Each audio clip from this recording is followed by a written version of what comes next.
your ultimate guide to launching, growing, and scaling a thriving online fitness business. I'm your host, Tobias Young. And whether you're just starting out or looking to take your business to the next level, this podcast is packed with actionable tips, real world strategies, and the insights you need to crush your business goals and build the business of your dreams. Now that you're here, let's dive in. What's up, party people? Great to have y'all in here. This is Tobias Young, your host of the FitBiz Accelerator, and I am joined by all-star Wendy Fortino, who is an 8-time Olympian and just overall badass and wonderful human being. Like I got a chance to get a chance to know her more. That we've always been, I guess, kind of like acquaintances at show, expos and stuff. And now, like, I'm like, oh my gosh, she is super freaking cool. Like this chick, she is amazing. So you guys are gonna love her. You guys are gonna love her, and you're gonna be able to tune in and dive in. And we're gonna go over a lot of different things, everything from her background and so forth. So let me give you guys a brief little breakdown on Wendy. And Wendy is not one of those types that is like all just, only thinks about competing and that's all. Like she has her master's degree in exercise phys. Like you don't have your master's degree unless you really got your stuff together. She has her undergrad in kinesiology and, believe it or not, art, which we'll dive into too.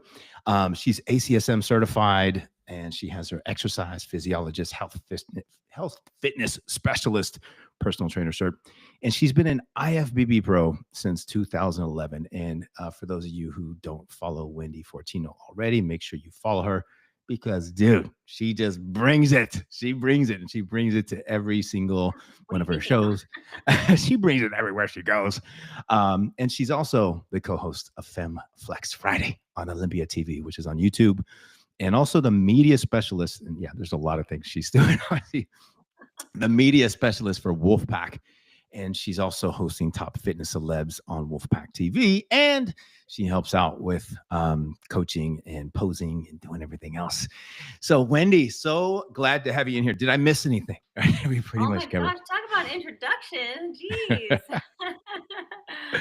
um, I mean, we all have layers, right? And I mean, it'd be impossible for us to be able to list all of our layers out, but no, you covered pretty All good. right. Sounds good. And then let me ask you this, because you have such a wonderful background.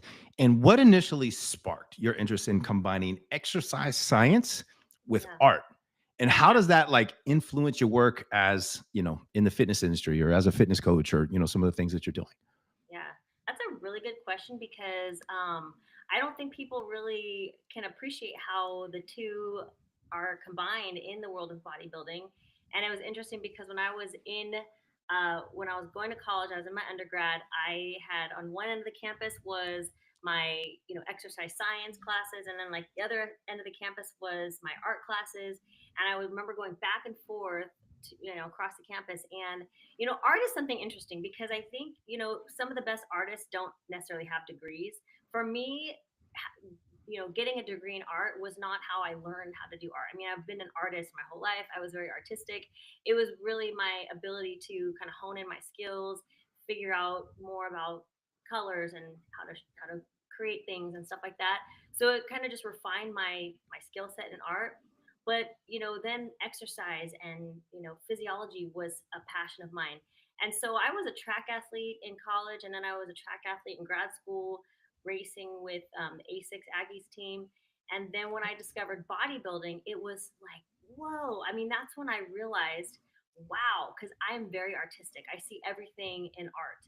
And when I started doing bodybuilding, I started learning about shapes and I learned about what types of physiques really create that visually aesthetic flow. Yep. I had no idea what like a V taper was or anything like that. But when I saw a shape that was, a V shape, I'm like, wow.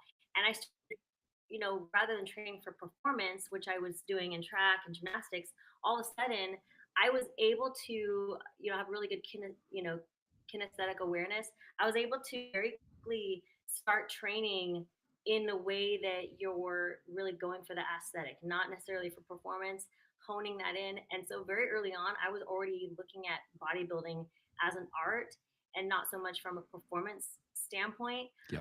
So now at this point, I absolutely think that bodybuilding is an art, and it's combining the two as the almost like the best that you possibly can combine the two, you know? Yeah, I remember the old school Flex Wheeler. He was my favorite bodybuilder of all time because he just had this symmetry and these lines and these shapes that just like, oh my gosh. And there was others, there was Sean Ray and there's Yeah. some other good ones in there too. But Flex was always my favorite, just the way his shoulders popped and just his full muscle bellies. But he wasn't, one of the biggest, like, some of those guys today are just ginormous. They're just more mass. But Yeah. I'm a lot more of a fan of that aesthetic Yeah. look in there too. Yeah. Flex is definitely the sultan of symmetry. He came out, and the thing that really stood out on him was his tiny waist and then the huge round muscle bellies that fanned out in his back and his shoulders and his arms.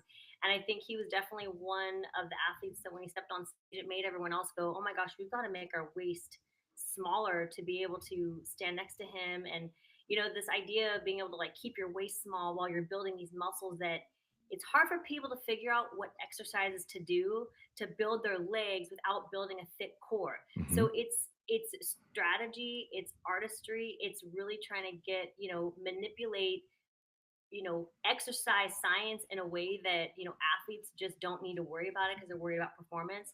So it takes a whole nother level of just artistic, concepts to create something like that. Yeah. Who was your all-time favorite? I know you're probably gonna say because I know you kind of work for it a little bit, but was Linda Murray like one of your favorites as far as that Oh, symmetry and yeah. aesthetics, or who was your fave of all time? Okay, Female. so Linda Murray is one of my favorite physiques, obviously. I mean, I mean, everyone loves Linda. I happen to be also a really close friend of hers now, which is awesome. But it's funny, when I first started competing, I was a track athlete. I was preparing for the Olympic. I feel like I've told this story so many times, but I've never told you. So in 2008, I was actually preparing for the Olympic trials Wow. in track, and that was my whole life. That was my whole world. And I got a stress fracture in my foot. And at the time, Matt and I had only been dating for like a month. And he was a bodybuilder, and I didn't really know much about that world. But I'm like, okay, like that's cool. You're doing your thing. I'm doing my thing. He came to watch me race a couple times, and we were just kind of doing our own thing. And when I got a stress fracture, I was so depressed. I was so bummed out. I was like, oh my goodness. And he said, come over to, it was Ray's Built Tough Jump. I don't know if you know Ray Artie. Yeah, I think we've met before, but I Okay. don't know him like on a deeper Okay. personal level by any means. Yeah. Okay, before personal training studios were a thing, Ray already had a personal training studio in San Jose, and it was not like now there's so many personal training studios, but like it was this really unique thing, this little pocket in San Jose that was kind of Mhm. magical, where you had trainers who were, it was like this little section of bodybuilders, and bodybuilding hadn't really blown up yet. Like people didn't really know much about it at the time, especially women. And so when I went to the gym to train to get my mind off of being hurt, everybody at the gym is like, you got to put her in a show. I was like, no, I'm not doing that. I am so not doing that. And then Matt, he got a DVD called The Secret of Beauty. It was a Monica Brandt DVD. And I watched it, and I was like, okay, that's beautiful. I definitely want to do Yeah. that. Interesting enough, I know I'm making this story really long, but I'm going to tell you a really cool full story moment here. I learned how to pose by watching Monica pose in that DVD. That's how I taught myself, because there wasn't a Wow. bunch of stuff on YouTube. There weren't posing coaches everywhere. I mean, there was really not like nobody really to help you figure out what to do. That's how I taught myself how to pose. Fast forward to, I think it was like 2016 when I launched my polished presentation product, which was a Mhm. virtual posing product. Like a lot of people bought that product. It was really, really awesome. It was a unique thing at the time. And I remember seeing the purchases come in, and I see Monica Brandt. So Monica bought my posing product Oh in wow. 2016. And I remember, and not too long after that, her and I connected, and I ended up being a co-host on her Monica Brandt show, and we're like basically best friends now. we're so connected at this point. So it was just kind of a cool full story moment because she was the first kind of person that really sparked my kind of, I don't know, attention in the sport. So it's kind of cool. Wow, that's a trip. Yeah, I remember, seeing Monica and she was in a lot of the magazines and things. I was like, oh man, like she's freaking hot. Like not only did she have shape, but she just, Yeah. she carried herself really well too. So it was super cool. I love that. Yeah. So We're gonna have the viewers see my dog because he ah, is look at the he just eyes. wants Look to at the be with eyes, you me. I'm guys. sorry. Two different color eyes. Super beautiful dog. I hope you guys don't mind. Everyone who's live, I hope you don't mind. No, we love dogs here. What lessons did you learn on your path to becoming an 8-time Miss Olympia figure competitor that can help everyday fitness coaches be able to elevate their own business? Like, there's got to be some different type of next level work ethic or something. Yeah. I have to say you can't really prepare someone for what you learn when you're reaching your goals because when you look on paper it says 8-time Olympia qualified. I qualified 8 times, which is awesome. But I, I mean, I learned so much about myself in all of the defeats. All of those gut wrenching feelings that we all feel. But there is a hell of a lot more of those than the feeling of victory and the feeling of success. And I think that it's a journey that I think you learn so much about yourself. I mean, I had no idea how strong I was. I had no idea how resilient I could be until I found out getting knocked down, losing, failing, being disappointed in myself. Because let's be real, this isn't Yeah. just you're losing because you get last place. I mean, I'm talking you lose because you didn't come with your best. You could have done better. That you just know no one is perfect, and maybe you let something get to you, and you weren't training as hard as you could have. There's so many different layers to losing. It's not like the placing that you get, but you figure out, you take accountability. And I would say that's probably, after talking this out, I would say that the number one thing I would say that really helps you move forward is taking accountability for everything. Yeah. I think that we have a tendency, we all do, we have a tendency to, when we don't get what we want, we think about all the variables that were in our way. Like what prevented us from getting this thing that we wanted, and how do we remove those variables or change those variables, whether it be like, our environment, like our coach, our, whatever we feel like hurt us. And we think that if we change those things, like we're suddenly going to reach what we want to reach. But if you just eliminate thinking about all that and you completely go, what could I have done? That's the number one key for me that I just continue to do on my journey.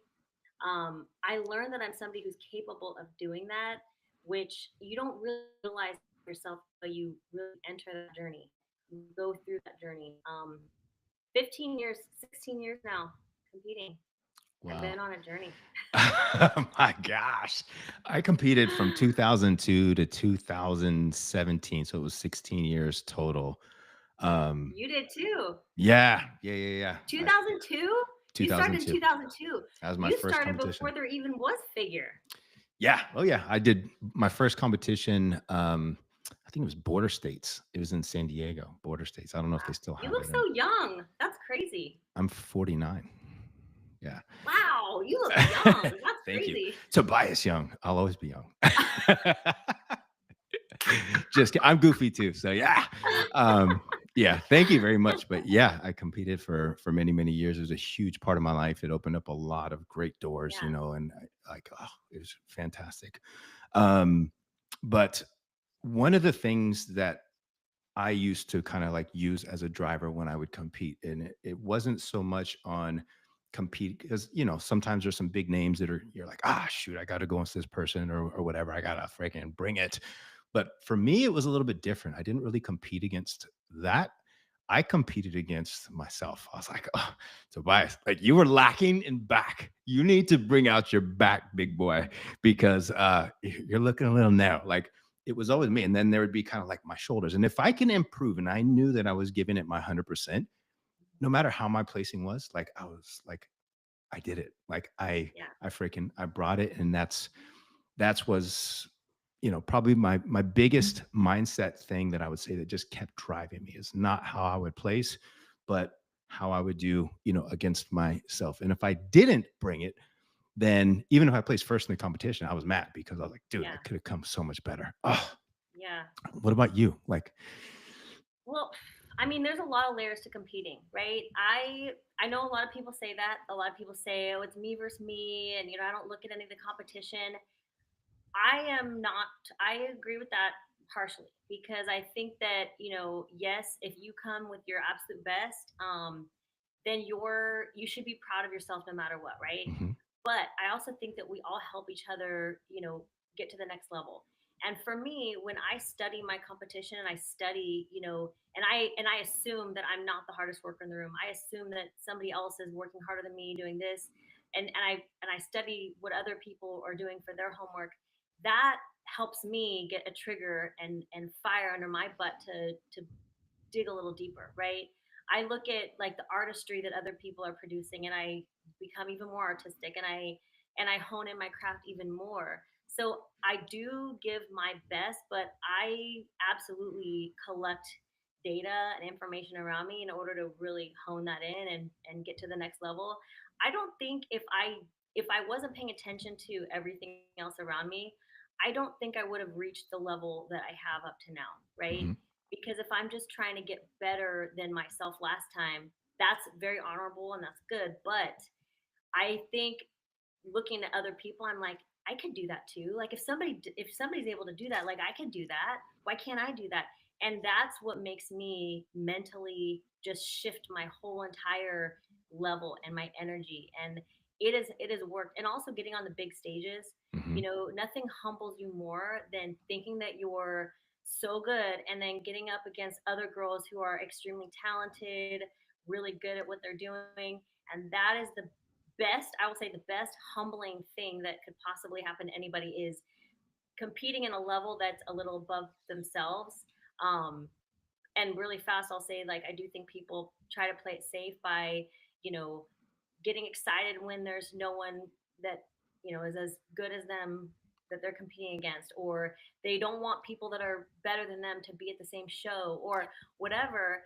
And that is a surefire way to not get to the next level, you know? Oof. Yeah, take that punch on the chin, y'all. I'm Those who sorry if that was that a punch on the chin. It's no, it's a good well, punch on the chin. that's my opinion. It's a good punch on the chin because it's like, dude, step up your game. Like if you it's okay. It's Sorry. okay. I'm You're sorry. good.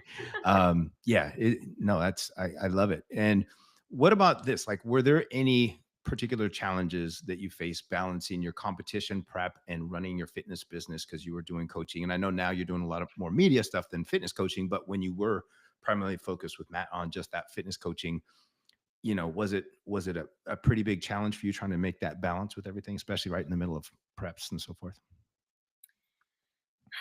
I never really had too many issues. I will say that when I was, really heavy in coaching, and that was like what I did full time around the clock. We went to every show, which was easier to do before because now there's so many shows and we Yeah. have athletes competing in different states all the time and all over the place that it's really difficult. We can't really commit to doing many shows now.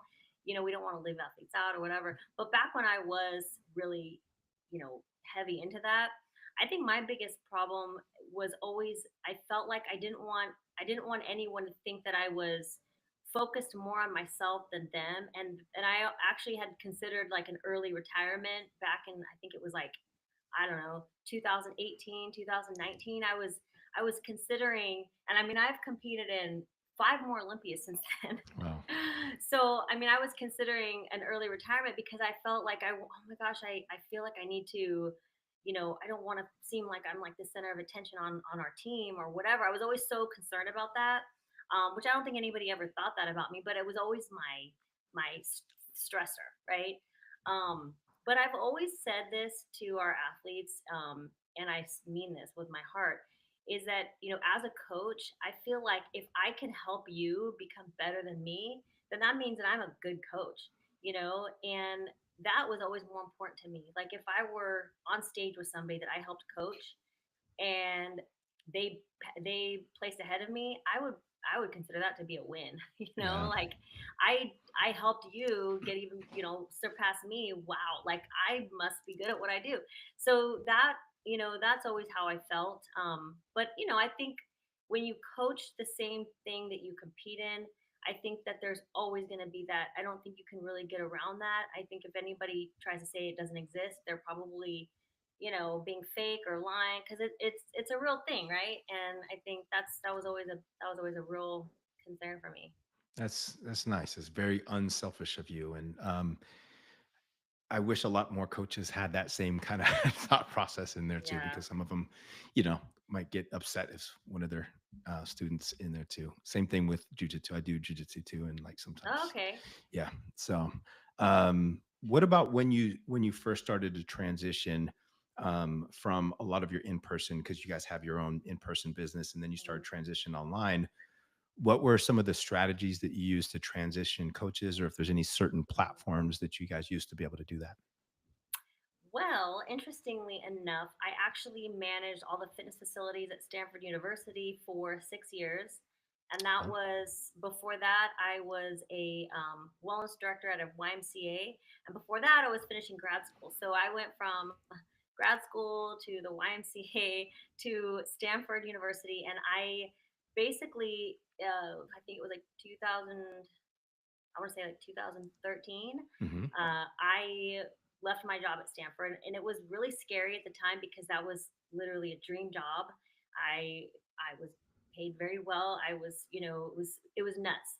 I had the absolute best job in the world you could possibly think of, with a graduate degree and the experience that I had. But I was, and people don't realize this, and you do, I'm sure, but there is a scientific reason for a 12-week plan, right? I mean, it takes 3 months for somebody to make a real change. And when I was at Stanford, I had started a 12-week program, that I taught my trainers and my coaches. And I hadn't really heard of anything like it before, but it was a progressive program that, helped people through, fitness and, for all the faculty and all the staff and Nice. all the employees and everything at the university. And I was like, you know what, I could do this. I could start this on my own. Matt was doing hands-on coaching, and he was dabbling a little bit with online stuff, but there weren't really any online coaches at the time. Hmm. There weren't anyone. It wasn't anyone paving the way. There weren't any, benchmarks to go off of. I mean, we really started from scratch without anyone leading the way. So when I left Stanford and I started online coaching, I didn't do any hands-on. I went straight to online. I wanted to protect my time. I didn't want to have like a whole hour with just one person. I wanted to be able to create. I just started creating stuff. As soon as I came out, I was creating stuff. So yeah, there wasn't really a transition for me in that sense. I really just dove right in. That's kind of how I approach everything. If I You if go all I in. Yeah. I just like go all in. I create a plan. I decide this is how it's going to happen, and I just run. And it was cool because right around that time is when social media started. Instagram started taking off. I started an Instagram account, and that really helped funnel at the time it was really effective. It's not so much anymore. I mean, there's a evolution to everything, right? At the time, it was super effective marketing funnel for online coaching. But yeah, so Is there a certain mistake that you see a lot of coaches make when they try to make that transition, online or maybe a scale? a certain mistake, like as in one. No. Yeah, I know there's a ton, but like, what's something that, or maybe there's a couple Just things, and one. it's like, Wow, I gotta like, narrow it down. No, what are your top five? No, I uh, don't know if I can narrow it down. No, I think okay, I'm going to start with this, and I don't know if this is necessarily a mistake in terms of on paper, but it is more of like an energy thing, right? I think that energy wise, one thing that I think puts people off is when you are a coach. I was just talking to somebody about this the other day, but when you're a coach and you are the mentor, you're the guide, you're the one with the game plan that if somebody executes it, they can be successful, right? I've always had a really hard time taking a lot of credit for somebody else's success, even if I gave them the guide and the, the mentorship, because at the end of the day, when somebody gets up every morning, makes their food, does their workout, does the work day in and day out and gets the results, that person is the person that accomplished the goal. And what I see a lot of times is coaches taking so much credit. My client this, look at what I did.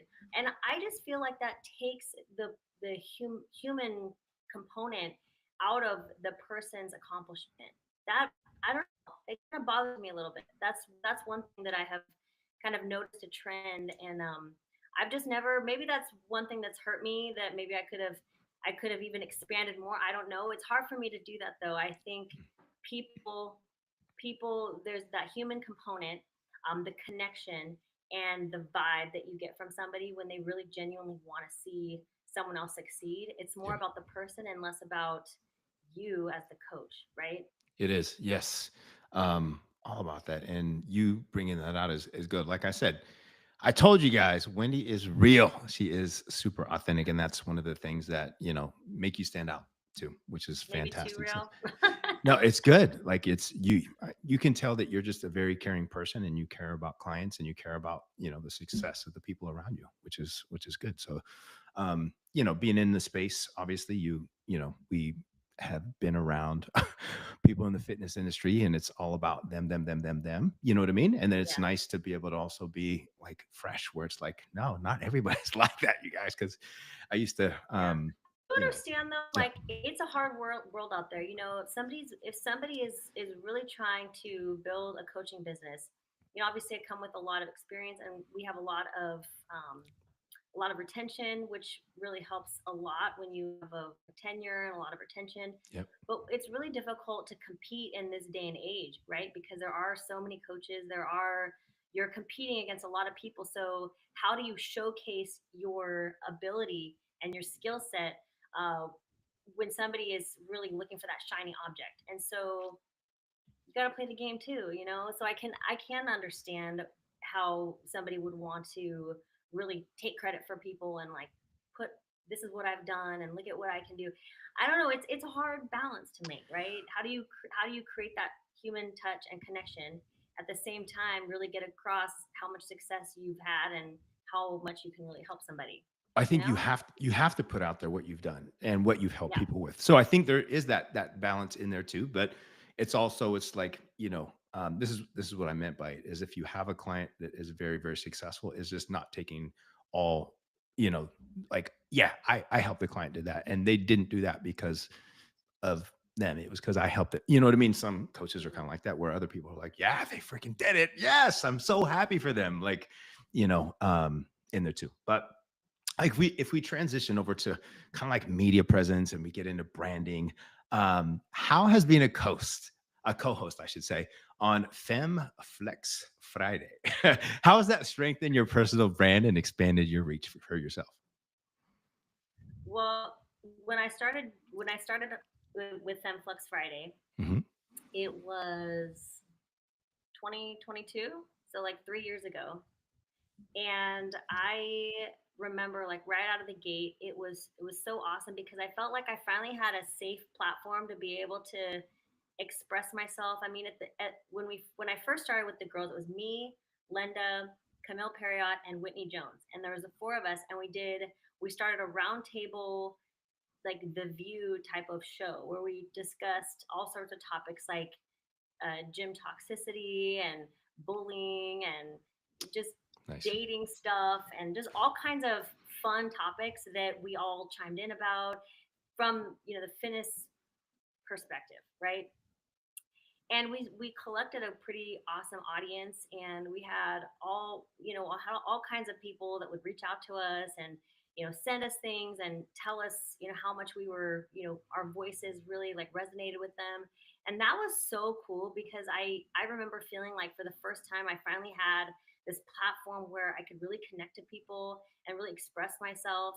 And not that I hadn't been doing that, but it was in a whole new way. So that was, I felt like I was in a safe space too. I remember I opened up about things and opinions that I hadn't felt comfortable opening up to on my own personal social media platforms, because I Mhm. had the safety net of the other co-hosts to kind of either, they either disagreed with me and that was a safe space, or they agreed with me and that was it was cool to have the ability to kind of roundtable with other really awesome women, right? Yeah. Um, we switched our show over to a live show on Fridays because we changed our platform from, we're on Wings of Strength YouTube channel. We switched our show over to Olympia TV. So it's just two different types of content. With Olympia TV, you've got to be rapid and relevant. You have to cover things like the Arnold lineup, the Olympia show, recap. On the Olympia TV platform, it's a different type of show. Hmm. So now it's mostly me and Linda, mostly co-host, and then Whitney and Camille come in when they can. We've got Adela Garcia now who helps us co-host, who's Okay. eight-time Fitness Olympia Yep. champion. And now that's that show is so much fun. I love covering the industry. I love having top athletes on our show, interviewing them. It's been an awesome ride. I have found my voice a little bit in that, which has been kind of cool. Nice, nice, nice, nice. Yeah, it's always good to be in your vibe. Like if you were to be able to take one format, like kind of like the older school where it's kind of like the view, or versus the Yeah. new school, what you have now, what do you like better? I like them both the same in different ways, right? I think a combination of both. Like I do the same thing, so I mean, kind of switching gears to Wolfpack. So I do media for Wolfpack, and I also do media for Olympia TV. And I do the same thing with Wolfpack. I have a studio, actually one-on-one show. It's called Make Your Mark, and the owner, Michael Henderson, he started his brand 4 years ago out of his garage, and it was after he overcame cancer, and he has a family. As he has two daughters, he has a son, he has a wife, and he wanted to create a brand. He was inspired after overcoming cancer to create something that he can leave on for his family as his legacy. And it really sparked this next phase in his brand, where we're incorporating media into the brand to tell people stories through this series called Make Your Mark. Like, how are you making your mark? And I'm pulling top, like, influential people, not necessarily just athletes, but celebrities, athletes, influential people in our past and current generations, to sit down one on one in a studio interview, tell their stories. And that's been really, really cool. So there's the studio. And then I also do a live show with Wolfpack, where, we are the official bag for UFC, Power Slap, Street League Skateboarding. Nice. um, we have Nitro Circus. I don't know if you've heard of Nitro Circus, Mm-mm. Um, but covering media in all those different avenues has been really fun too. So a little bit of everything, I guess, to answer your question. The studio stuff is fun. The roundtable stuff is fun. The live stuff is fun, all for different reasons. yeah. I think it's important in media to be rapid and relevant. So, being able to cover whatever's going on in the moment. If you don't, you're gonna fall behind. You got to be able to do that in media to keep up, right? Yeah, watching those power slap since you manage power slap, man. Watching that, sometimes it comes across my feed for whatever reason, Right. and seeing that stuff. You would actually go there and see those too, and kind of comment on that stuff, or I'm gonna tell you something. I thought it was funny, but these people are badass. I'm telling you right now. This sport, Dana White took it on, and he has really made it, like, the production of it, the excitement of it. I mean, there's rules. I mean, they're kind of making them up as they go, but there really are, like, rules that are being established in this sport, and it is actually exciting. I've yeah, had to kind of immerse myself into it because I'm covering it you know in with Wolfpack, but I found myself immersed in it, and a little bit just started with fascination, and now I'm following the athletes, and I'm really into it. So I don't know. You'd be surprised. Just when you start getting in there, you'll see what I mean. man. I've had 7 concussions already, and I'm like, man, that is one sport I would not want to do. Like, no matter, I mean, I can hit pretty hard, but I You wouldn't can't want. mess up that pretty I, face. I Come wouldn't on. want to get hit. Like, I'm like, man, like I wouldn't want to just keep getting hit over and over. Okay, let me hit you now. Let me hit me. Like, no, like let me. I'm like, no, no, Dana, no. I'd rather do UFC than that because at least I can Yeah. protect myself. Oh yeah. That is funny. But if there, what advice would you give a fitness coach who wants to start? I know it's kind of transitioning. Who wants Who to wants start to power start? slapping? Who wants to start power slapping? No, who wants to start leveraging social media or YouTube, like to be able to attract more clients? Is there anything that worked, well for you or for Matt when you guys were building that out, that Yeah. would help out? Yeah. I mean, well, first of all, be consistent, Hmm. right? Also, find a style that works for you, right? I mean, I think there's a lot of textbook ways to make certain posts or make things look a certain way, but people connect to people. And if you are your authentic self, people are going to be drawn to that, first of all. And then I would say, think about the population that you serve the best, right?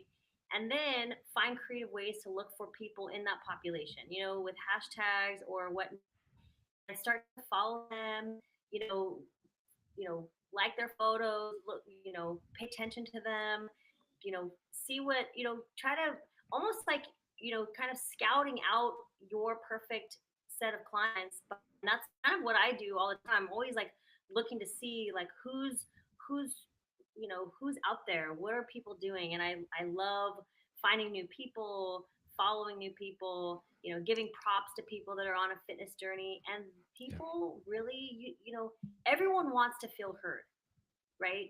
We all, one of the greatest human experiences and desires is to feel heard.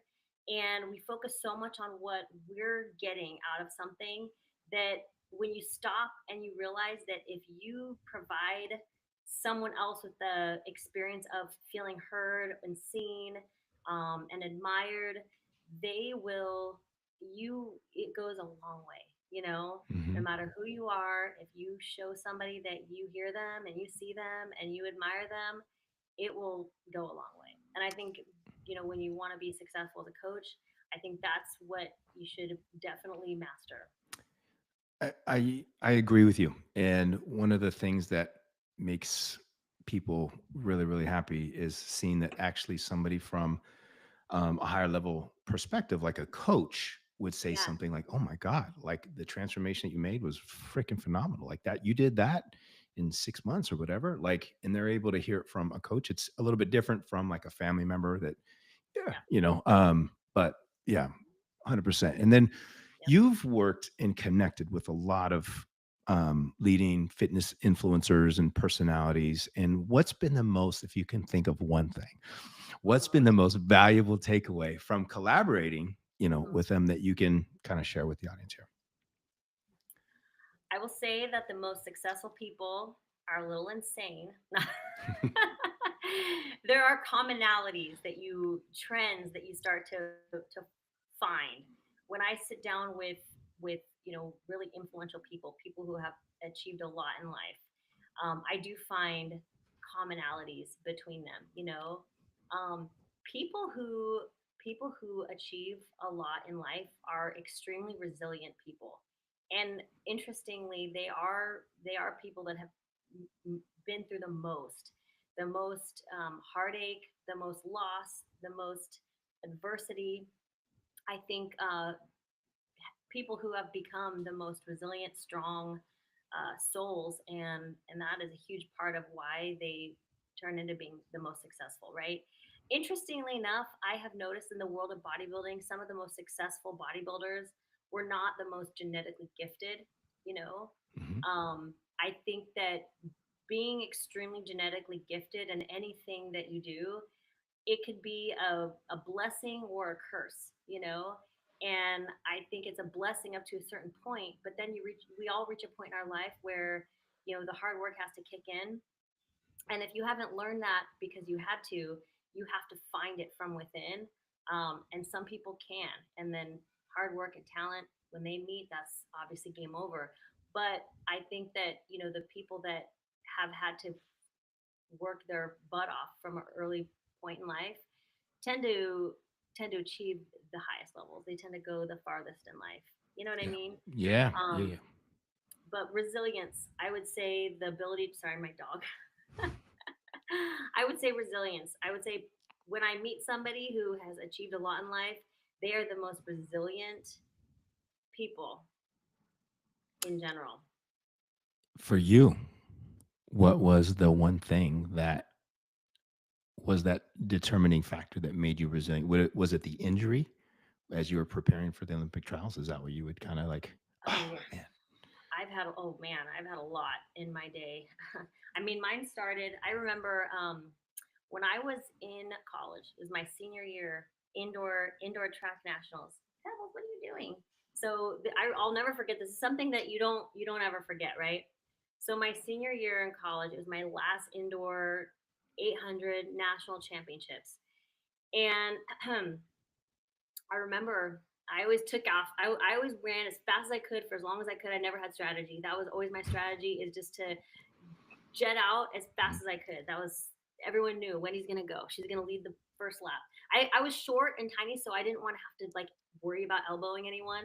So I just knew I'm just gonna go.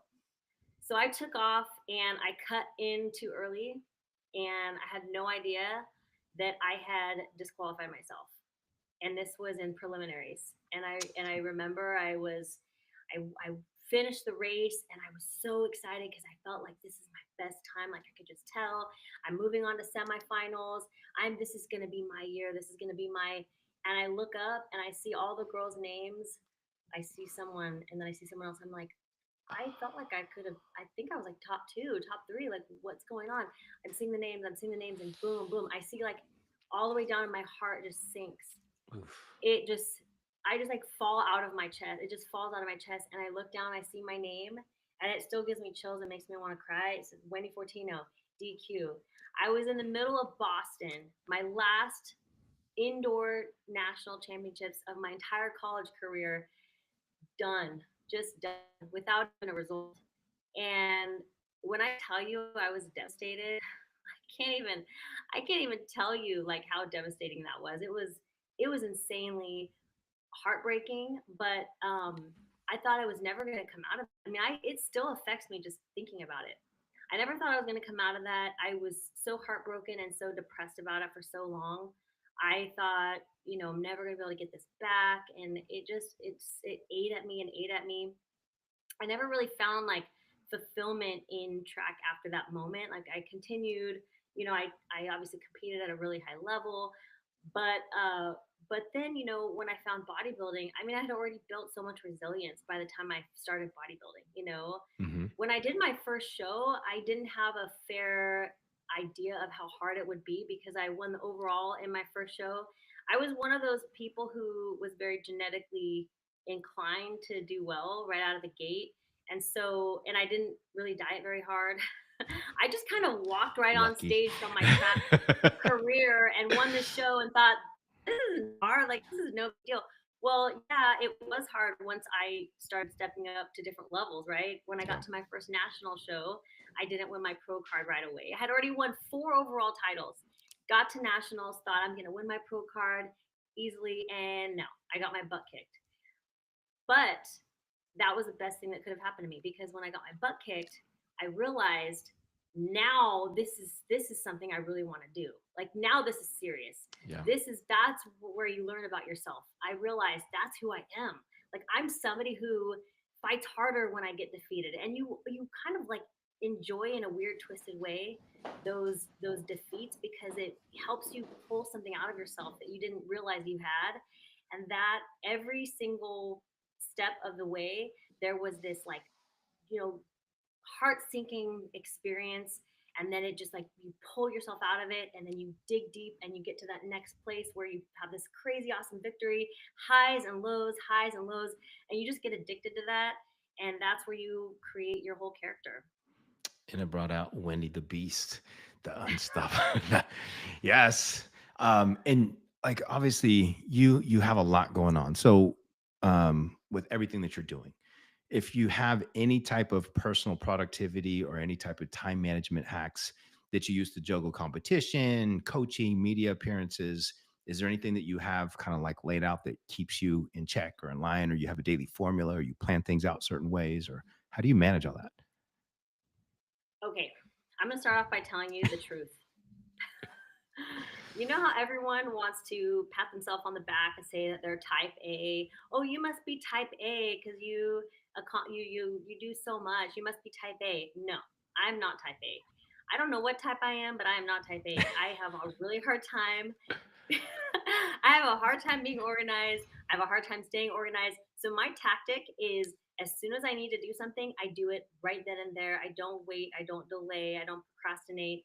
Because if I do, that's where I run into problems. You know what I mean? Mhm. I definitely, I mean, I will say that I may not be very organized, but I definitely do a really good job of prioritizing. If something needs to be done imminently, I will do it in, right then and there. And if something is maybe a little bit lower priority, I won't delay. If I have time to do it, I'll do it right then and there. But there's something else that takes priority, I'll do that first. Yeah. So I mean, I guess that's it. But I don't think you necessarily have to be a super high level organized person. I will actually say this. I think that sometimes overly organizing yourself can actually be a hindrance. And this goes with actually interviewing people too. And you're really good at this. I will have to say, I have noticed. But, in interviews, if you were to put together a list of questions, for example, that you want to ask somebody, and you organize them so meticulously, but then you get into the conversation and you're so focused on the questions that you want to ask that person, you miss all the gold mines. You miss all of those awesome roads that you're going down with this person because you are so focused on these questions that you want to ask them, right? And it becomes so robotic and it doesn't flow. That's just an example, but I think in everything that we do, I think if we overly organize ourselves and overly structure ourselves, I think that we miss opportunities, we miss energies around us that we could be kind of have our blinders onto. So that was a very long-winded answer, but does that make sense? It does make sense. And so, you guys, let me put it in the micro perspective is enjoy the moment. Like, Yeah. don't, because obviously, yeah, you want to have some type of structure because structure is definitely helpful. But if you over structure and you don't enjoy, the process and things in there too, especially if you bring it into competing. I remember, um, if See, you that's a little bit of a different subject. I have a different opinion about competing and that. So I'll wait for you to tell your thoughts right now. no way. You can talk first if you want, but what what I also realized is with competing, you have to have very very diligent structure, like in order to do well. Right? It's not just going on a stage, but it's like you know um, Yeah. at a high level. But also, I feel like if you don't enjoy the process, it's not going to be a long-lived career for you because you're just doing it to basically do it and you're not like getting fulfillment out of that. I feel like you have to have fulfillment. And yeah, there's going to be times that you're just like, I freaking hate this shit. Like you're going to go through those times. Everybody goes through them. And then, the next day you're like, oh my God, I don't know what I was thinking. Like, this is fun. This is good in there too. But Wendy, go ahead. Yeah. No, I think okay, so that's a totally different I'm having a different opinion when it comes to wanting to achieve results with your Hmm. body, right? Anyone who comes into a goal and they're already like used to certain series of daily habits, right? Let's say somebody needs to lose 30 pounds and whatever they've done up to the point where they need to lose 30 pounds is not working for them, right? That person obviously needs a lot of structure, at least at the beginning. Because if you don't give that person enough structure, uh, they're going to resort to their old habits and to kind of rewire someone's daily habits. Early structure is really really key, right? So that is one category of person. But then also, if you want to achieve a high level physique, you need to rule out variables, right? You need to rule out variables so that you can problem solve more easily. If you're incorporating all kinds of variables, you're working out at different times all day, you're eating different foods all day, you're eating at different times all day, you now have no ability to problem solve if you want to make adjustments, if you aren't maybe going in the right direction. Now all of a sudden you've got so many variables in this equation, you don't know how to fix things, right?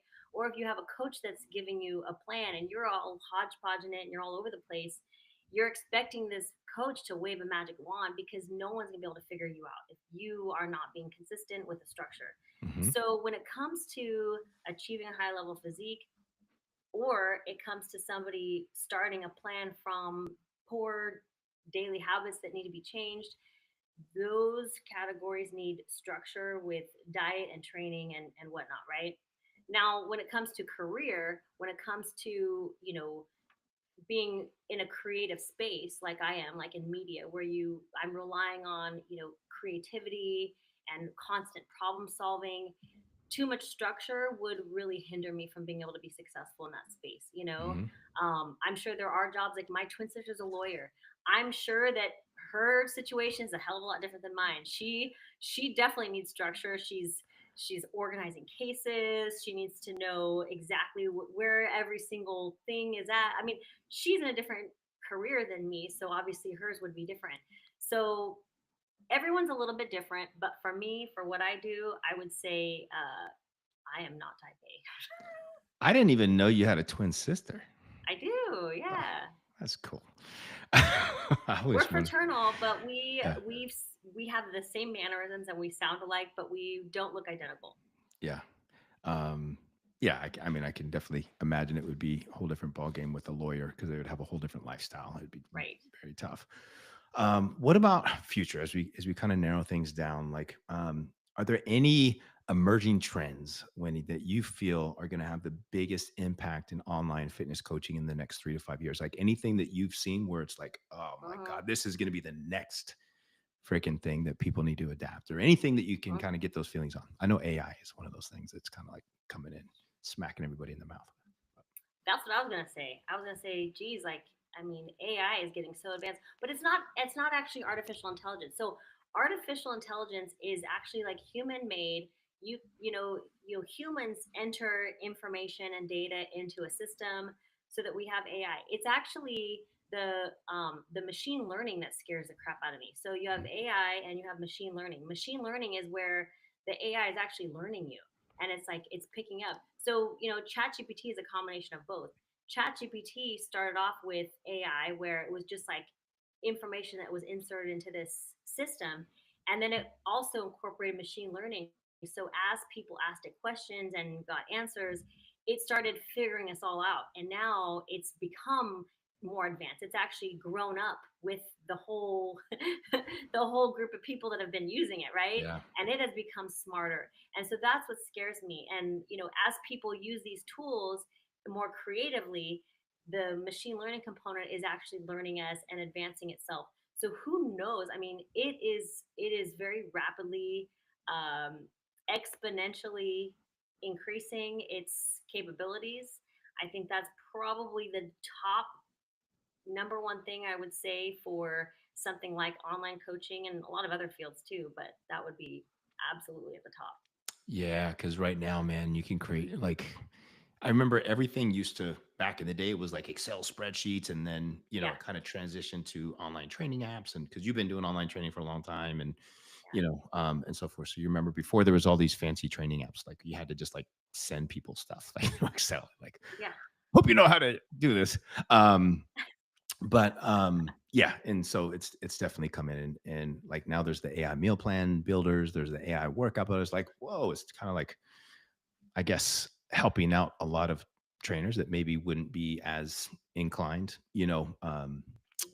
with theirs. But anyhow, any final advice, including thoughts. So if we could say, if you can give one piece of advice, Wendy, to a new, business owner who's into fitness or an online coach aiming to grow their business, what would that advice be?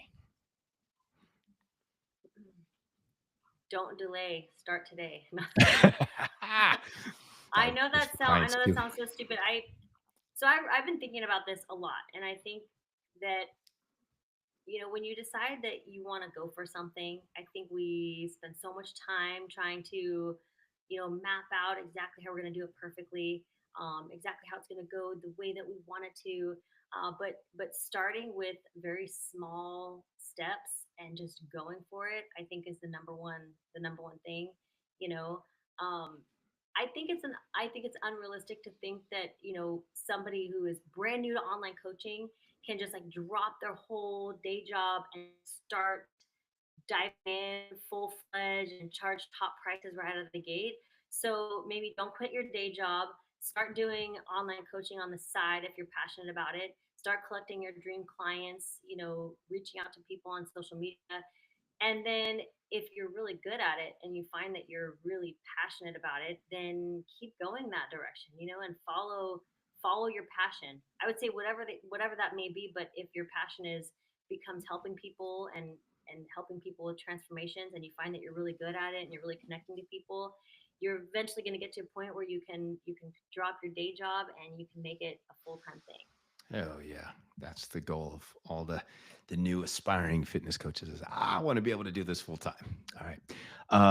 And where can people find you online? What's the best way to stay in touch with you and your upcoming projects that you have? You can find me. Well, my social media is Wendy Fortino. I always have to spell it out because Wendy Fortino. I can't tell you how many people have put 14-O when I say that. Our business page is Cyber Body Shop. Um, and I also have my polished presentation page, which still has really valuable information. I haven't really updated it in a while, but it still has some good stuff in there. And I do media for Wolfpack, which the YouTube channel is wolfpack.official. And also media, our show is on Olympia TV, FemFlex Friday. So that's it. Man, so she's all over the place making stuff happen. Wendy, thank you so much for being here. You are fun, smart, amazing, and I know everybody has gotten a ton of value. And I always enjoyed jamming with you, and I really, really appreciate you taking time out of your busy schedule to jam with me It's been and the rest fun. of the Thank viewers you. out there. So yeah, absolutely. So thanks you guys for tuning in to the Online Fit Pro Accelerator.